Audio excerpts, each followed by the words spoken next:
System presents yours truly, Johnny Dollar.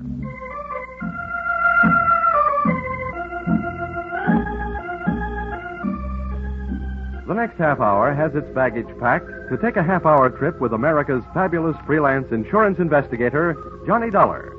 At insurance investigation, he is just an expert. At making out his expense account, he is an absolute genius. Expense account submitted by investigator Johnny Dollar to Home Office, East Coast Underwriters, Terminal Building, Hartford, Connecticut. The following is an accounting of my expenditures in the investigation of the Parakoff policy for your company. Expense account, item 1, plane fare to Benton, Ohio, $40.04. Expense account, item 2, plane fare, Benton back to Hartford, $40.04. Explanation, purchase 2 one-way tickets instead of saving money by purchasing one round trip. Because of the type of case I'm usually assigned, I never press my luck by buying round trips. This time I was almost right. Expense account, item 3. Cab fare, airport to Valley Hotel, $2.20. Tip the driver. Gee, $1. Well, naturally. There'll be steak on the table tonight. Welcome to Warfare City. Hey, doorman, Yes, sir. What can I do for you, sir? bring my bag inside, will you? Oh, here. $1. Always. Well, all you have to have is $1. But you have to have a Right here, boy. Good evening, sir. Hello. Do you have a reservation for Johnny Dollar? Oh, yes. Mr. Dollar's in his room. He checked in about 8 o'clock. What? I guess I ain't the man I used to be. What room is he in? Oh, sorry, sir. I'm not permitted to tell you that. I can call. Oh, no, never mind. Let me have an envelope, will you? I'd like to leave my card for this Mr. Dollar. Yes. Here you are. Thanks. Here, just pop this in his box. The clerk popped the envelope into box number 207, so I popped myself into an elevator going up to room 207. I'd come to Benton to investigate a murder, and in just a matter of minutes, I found myself ready to commit one.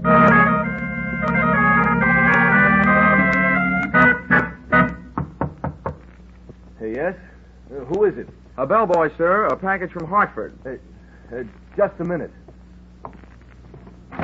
What kind of a... Special delivery! Come on, get up on your feet. Oh, it's safer down here. Now, take it easy. You must be Johnny Dollar. Sometimes strangers in a hotel room can be a lot of fun, but not when they're men and not when they're using my name. What's your angle? Now, listen, Dollar, I can explain everything. It better be good and it better be fast. I didn't want to be seen waiting for you in the lobby, and it's important that I talk with you before anybody else does. That's why I'm here. I'm Eric Barker. Oh, the defense attorney in this Parakoff thing, huh? Well, I hope you're better at defending your client than you are at defending yourself. Well, whether my client goes to the chair or not, unfortunately, has nothing to do with my being a good lawyer. That's why I wanted to talk to you. Oh, I suppose this is one time when the attorney won't mind relinquishing the floor. Why don't you get up on your feet? Oh, thanks. Thanks, I will. I'm no coward, Dollar, but if either one of us is going to get any place in this case, we'll have to work together. I need your help, and I need it badly. Sorry, I do a single act. Oh, now, don't be hasty. I can help you, too. Just how much do you know about the Parakoff murder? Well, I know it's one of the screwiest cases I've ever run into. Beneficiaries are knocking off insured people all over the country, but not here in Benton. Oh, no. Here, they tell me, the insured man knocked off the beneficiary. And now I've got the jolly assignment of trying to keep the state from executing the insured man. My employer, East Coast Underwriters, isn't anxious to see $100,000 of their money burn up in the electric chair. Well, at least we're both stuck with the same tough job. Look, I'll tell you the few things that I already know, and you fill it in from there. All right. All I want to know is that Parakoff was shot to death and that his business partner, your client Harlan Wolf, was picked up making a quick trip out of town as being held for the murder. What have they got on him? Only what they found on him, and it's enough. The murder weapon. Any witnesses? One, Parakoff's widow, Marcia, an eyewitness. A murder weapon and an eyewitness. It seems, at least at first glance anyway, that the state of Ohio will be receiving a large electric bill one day soon. Any chance of my seeing Wolf? No, not before he's indicted. Oh, great. Dollar, Harlan Wolf shot Parakoff in self-defense. There was no premeditation. I'm convinced that I could get him off with a second-degree manslaughter verdict. That is, I could if it weren't for the tactics of the prosecution. Oh, what's that? Well, they not only have intimidated my character witnesses, but they also have suborned their own to perjury. That's the sort of thing I'm up against. Well, as the insurance companies keep saying, never say die. Where can I find the widow Parakoff? If they aren't holding her in protective custody so nobody can question her, she may be at home. That's 1375 96th Street. That's a lot of figures. By the way, how's hers?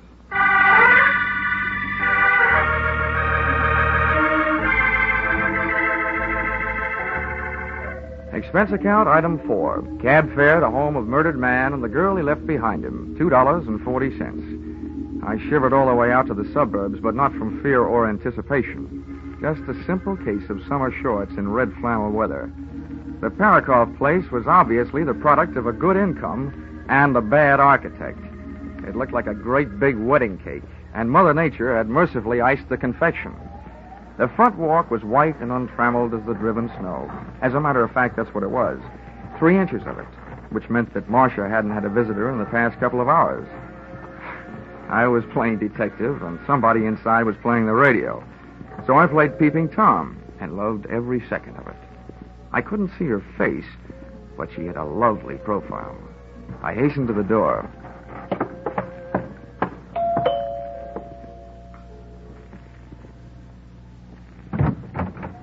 Ouch! Her hair was red and her eyes were green. Her hair stopped you cold and then her eyes gave you the go signal. Yes? Would you mind saving that yes for later? I beg your pardon? I've come to ask your help and I hope you'll say yes. You see, my name is Johnny Dollar and I've been sent to Benton to investigate the death of your husband. Say, what is this? Has it turned into a federal case? Oh, I'm from the insurance company. Oh, come in. Thanks. Where can I put my coat? This snow is melting all over your carpet. Let it melt. Just throw your coat anyplace. Okay. Good shot. Come on in by the fireplace. Nice and warm. Oh, I should have brought some chestnuts. I could have followed her with my eyes closed. She headed for the living room, leaving a pathway of perfumed air behind her, and I didn't waste a breath of it. That's nice perfume. Sit down. Thanks. If you can stand a compliment before we get down to business, you certainly do furnish a room. Oh, you like it? Most of the things are just reproductions. Not the things I'm talking about. Oh, you mean me? It's a happy surprise. I expected to find someone fatter and 40er. My husband was. Now, what about his insurance? Oh, you've got me wrong. I'm working for the company that insured the man being held for the murder of your husband, Harlan Wolf. What do you want from me? Just the story of what happened. Oh, well, that I can't do. The district attorney had a long talk with me about it. I'm not supposed to say anything to anybody about it until the trial. Well, I'm not asking you for any state secrets. I just want you to save me a trip down to the morgue. Oh, don't be so brutal. Oh, I'm sorry. I didn't realize you were still in mourning. That negligee confused me. Anyway, I'm at the newspaper morgue. That's what they call their files. You gave them a story. Why won't you give it to me? I told you I can't. Okay, sorry I wasted your time. Oh, wait a minute. You aren't leaving. Well, you aren't cooperating. Oh, sit down. I'm going crazy in this house, alone all the time. Can't we find something else to talk about? Sure, later. But first things first. Well, all right. Well, I don't see how it could be wrong to tell you what's already been in the newspapers. Oh, go on. Well, all right. Harlan Wolf and I were here, in this room, alone. We were discussing business. Business? Business. The Highland Coal Corporation. My husband was its president. Harlan is the secretary-treasurer, and I'm the vice president. I can't resist this, but, you know, your kind of businesswoman makes this anthracite heart of mine feel very bituminous. What? Oh, Well, I don't get it. Let it go. So you and Wolf were sitting here talking about your coal business. Yes. And then my husband came home. And no doubt accused you and the secretary-treasurer of putting in too much overtime. Is that it? Oh, yes. Oh, it was terrible.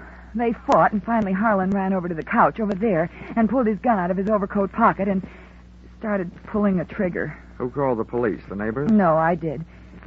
Well, that's all there is to it. Well, that's all I wanted to know. It didn't hurt, did it? No.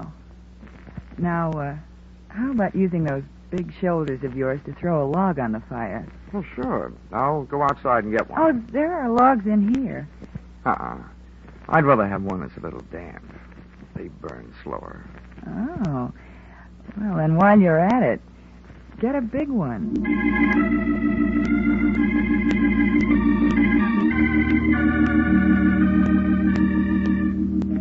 I left Marcia gazing into the fire, called a cab, and stepped out into the cold night air to wait for it. I went down the front walk with my mind on what lay behind me instead of what was ahead. Hey, Dollar. Out of the white snow loomed two very large blue police uniforms, completely filled. Get out of this Parakoff mess, Dollar. Matter of fact, get out of this town. Why, officer? I'm just beginning to like it here. This is from the top that makes it official. We got the guilty man. We don't want any trouble. Well, you go back to the top and tell them that this is one sure way of getting trouble. They told us how to answer that one, too. I did my best to break every one of the Marquis of Queensberry rules. I knew I was fighting a losing fight, but I was fighting for a little time, and that's all I got. Their fists never stopped, and my head began to feel like a ping-pong ball in a four-handed game. Suddenly, things looked up. Me, flat on my back in the snow, seeing stars. And then a boot came flying toward my head and switched off all the little pretty lights.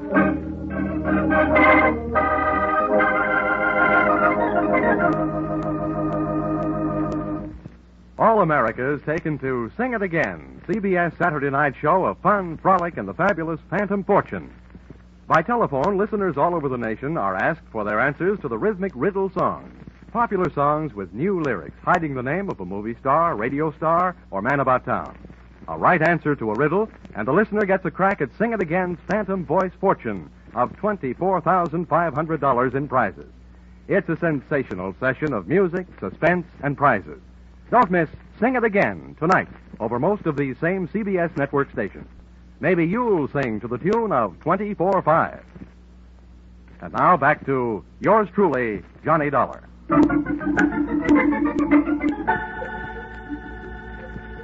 Expense account, item 5. Medical supplies, bonded, $7. And here's something I'll give you for free. A handy help for your regularly employed insurance investigators. When I find myself overwhelmed in a brawl with unknown assailants, cops included, I do my best to take away more than just bruises and contusions. During my career, I've picked more pockets than a rack boy in a pool room. And I added one more to the score during the brawl in front of the Parakoff house, just before I went bye-bye in the snow.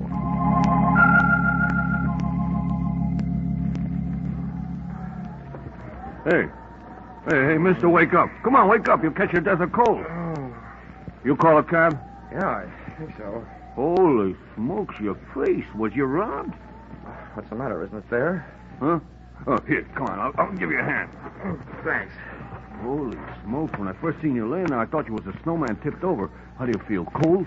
Forevermore, I shall look kindly upon the haddock in the deep freeze. Huh? Hey, what are you looking for? I'm looking for a wallet. You lose it? First I found it, and then I lost it. Oh, here it is. Come on, let's get out of here. Where to, Mr. Police Headquarters? Oh, no. Over my dead body.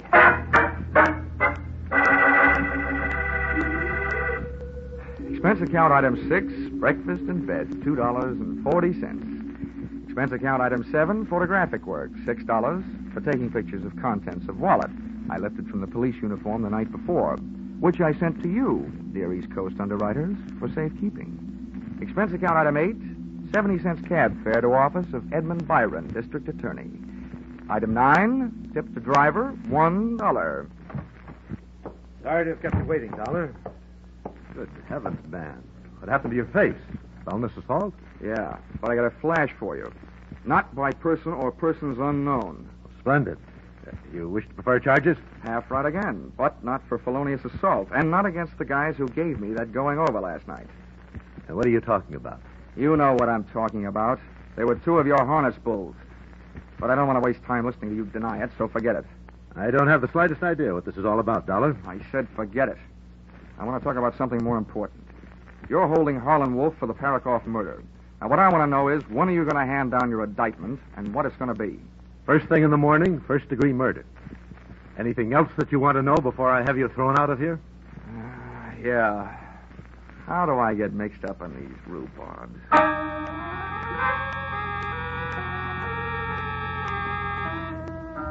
Expense account, item 10, 5 cents. Phone call to my partner in despair, attorney for the defense, Eric Barker, who agreed to lend me a set of police photographs of the scene of the crime. They arrived at my hotel room just as I was leaving it to eat. And when I looked at them, I lost my appetite. According to the X's marking the various spots, Parakoff and Wolf had been standing face to face in the middle of the room when Wolf decided to punch Parakoff's ticket with a few .38 caliber perforations. According to the photographs of the corpus delicti, all of the steel-jacketed forget-me-nots had gone banging straight into the right side of Parakoff's body. I set up an appointment to meet Barker at 3 that afternoon and decided to make the most of the time in between by seeing what kind of a trade I could make on that wallet I picked up during the winter sports of the night before. The name in it was Ben Arnold, and the address was disreputable.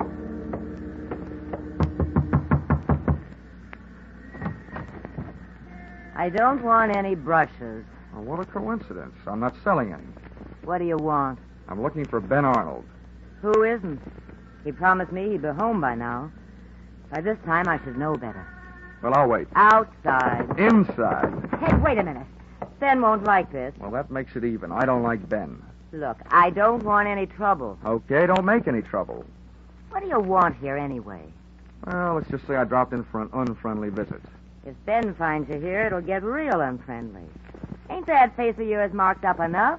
Well, that mouse hanging under your eye isn't exactly a beauty mark. Ben really spreads his blessings, doesn't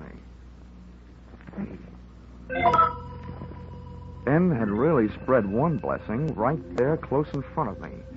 It was a small room, about the size of a large closet, with the clothes sprawled high and low, making the whole place look like a collapsed clothesline. And there, hanging on the back of the door, was Ben Arnold's police uniform. My eyes popped out, pushed one of its shiny brass buttons, and rang the bell.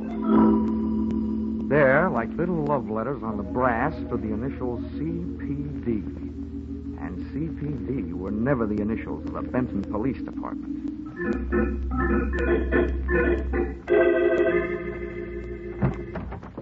Thanks for seeing me so quickly, Barker. Oh, Dolly, you're up. Good Lord. What happened to your face? A couple of police uniforms with overstuffed shoulders did this to me last night. Well, there you are. I warned you that we're up against a bunch of ruthless people. Something should be done about it. Using the police force to beat up anybody who stands in their way. No, Barker. They were wearing uniforms, but they weren't police. I'm afraid I don't follow you. Barker, can you give me one good reason for a Benton cop to be wearing an out-of-town uniform? And don't tell me they got mixed up at the cleaners. Out-of-town uniform? Yes, and here's another one. If the law enforcement setup here is so rotten, why would they go to all the trouble of dressing up an outsider to do their muscle work? I don't know. What I mean is, did they? Why? Who else would do it? It certainly couldn't have been Marcia. Why not? She isn't exactly hard up for a motive.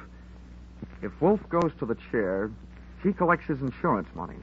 Not only is she the widow of the original beneficiary, she's also vice president of the coal company. Any way you look at it, she's a secondary beneficiary. But why should Wolf admit to the shooting? He has nothing to gain and his life to lose. Look, Marcia told me that the night of the murder, she and Wolf were alone in the house talking about the coal business. Then she didn't know what I meant when I used the words bituminous and anthracite. Whatever they had on the fire that night, it wasn't coal. You're right about that. Marcia and Wolf were having, well, some kind of a romance. Yeah, okay. So let's say Marcia shot her husband. Let's say Wolf is madly in love with her. Let's say she promises Wolf that she will testify he shot her husband in self-defense. Marcia gets away with murder. Wolf gets away with a light sentence or none at all. And then Wolf gets away with a girl. Now, that does make sense. What makes you think this is even possible? Barker, somebody had me beat up last night. I say the prosecution wouldn't have bothered sending fake cops. There's one thing I gotta check, and check fast. What's that? Those police photos you gave me show that Parakoff was shot by a left-handed shooter. Well, that's one of the prosecution's strongest points. Wolf is left-handed. That doesn't prove that Marcia isn't. Barker, I'm going to go out and see Mrs. Parakoff. And there's only really one thing I hope. That she's left-handed? That she's wearing that same negligee that she had on last night.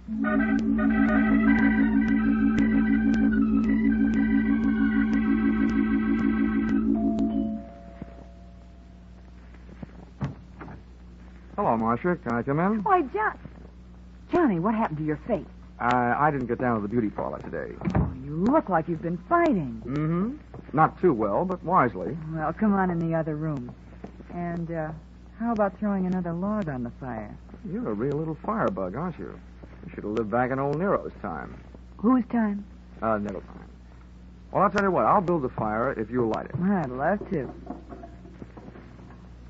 Oh, you're getting a dry one from inside. Last night you went all the way outside to get one that would burn for a long time. Hey, you got some paper? Yeah, here's some. There we are. Okay, hot point. Here's my lighter. Touch it off. Okay. Here, that'll do it. Come on, sit down. There's one more thing I'd like you to do for me. What is it? It's very simple. Pick up your phone and call the district attorney. Tell him you want to change your story on the murder of your husband. What are you talking about? If you don't, I will. Well, what have I done?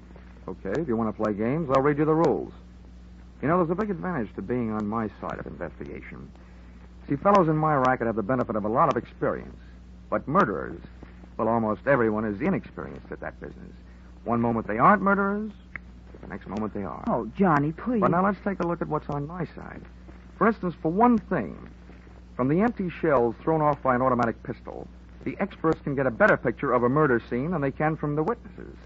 Your husband was killed by a gun that was held approximately 18 inches away and directly in front of him, and the bullets entered the right half of his body. That means he was killed by a left-handed shooter. Harlan Wolf is left-handed. You can ask him. He'll tell you. I know that. And I'm right-handed. I just found that out, too. And what more do you need? Not much. Now, Marcia, let's see what you've got going for you. You've got a face and a body, and not too much of a brain. But, baby, that's not enough. It's not enough to offset the things that I know. You don't know anything. Oh, okay, so let's make this a guessing game. Let's guess after your husband was shot, you called Wolf. When he got here, you told him you'd given your husband a .38 caliber divorce, right? Then you charmed him into taking the rap for you, right? No. And then you told him you'd testify he shot your husband in self-defense, right? Then once you got him in jail, you told the district attorney that Wolf had committed premeditated murder, that he'd been after you to leave your husband and had threatened to shoot him if you didn't, right? Stop it! That's a good idea, Dollar. Stop it. Eric, he knows. What are we going to do? Keep quiet. We'll have to get rid of him, Eric. Just as soon as we get rid of something else. All right, Dollar. I want Ben Arnold's wallet, and I want it right now. You're welcome to it, Barker. But it might interest you to know that I had its picture taken this morning. Your phony policeman's wallet and everything in it. And copies of the photos are in the mail right now. The insurance company won't have any trouble connecting you with the comedy cops who beat me up last night. You're bluffing. But that's not all I've got on you, Barker. This morning when I was lying in bed, reading the bumps on my head, it suddenly dawned on me that you were the only one that knew where I was going last night. So you must have been the one who had me roughed up. It also does my heart good to see you standing there holding that gun in your left hand. You shot Parakoff and then got out of here while Marcia called Wolf, told him she'd done it, and talked him into taking the rap. Shoot him, Eric. For a lawyer, Barker, how do you like my case? Good, isn't it? What are you waiting for? Shoot him. Kill him, I tell you. Shut up, Marcia. All right, Dollar. Stand still. If you won't, I will. Give me that gun. Marcia, look out! Marcia made a rush to grab the gun from Barker. She got between me and the gun, and I dove in behind her, arms straight out, Ow! picked her up, and she... Marcia went smashing into Barker, and I went on a frantic treasure hunt through that flailing mass of snorting, angry bodies to find the hand that held the gun. Believe me, it was no place for a lady, but Marcia was no lady. No! I grabbed deep in between them and yanked Barker's gun hand up out of the go-round, and just to make sure the rest was strictly a fist fight, jammed my trigger finger in over his and jumped over the shot into the ceiling. The way the plaster was falling, it was like another fight in the snow. But this time, Johnny Dollar came up heads instead of tails. Eric! Come on, Barker, up. Come on, get up. No. Down you go. Oh! Eric! All right, Marcia. Now Now be a nice little girl. Pick up the nice little telephone and call the nice little district attorney and invite him out to your nice little house.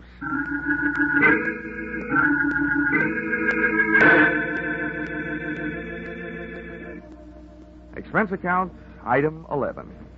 $12.40. That was lunch for district attorney. During which we agreed that it was the first case we'd ever worked on where the defense was working harder for a conviction than the prosecution. Also, that it was the first case where everybody turned out to be guilty. Defense attorney Eric Barker of murder, his girlfriend Martha Parakoff of being an accessory before and after the fact, and Harlan Wolf of conspiracy to defraud. Oh, no wonder the nation's jails are getting overcrowded. Expense account, item 12. Hotel bill, $28. Expense account, item 13. Flowers for the cell of unlucky Marcia Parakoff, $5. Expense account, item 14. $700. Side trip to Miami, Florida. Purpose? To recover from catching 40 winks and miserable cold in Benton, Ohio snowbank. Expense account total, $1,230.20. Signed, yours truly, Johnny Dollar.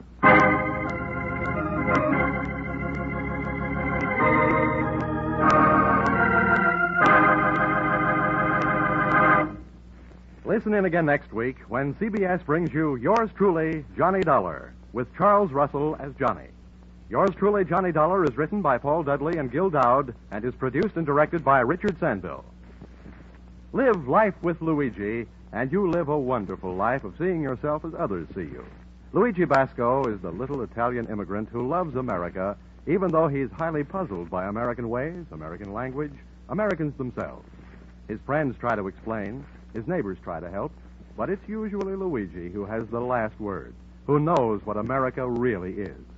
Luigi's life is paved with laughter, and yours will be too, for the half hour that Life with Luigi fills every Sunday night over most of these CBS stations.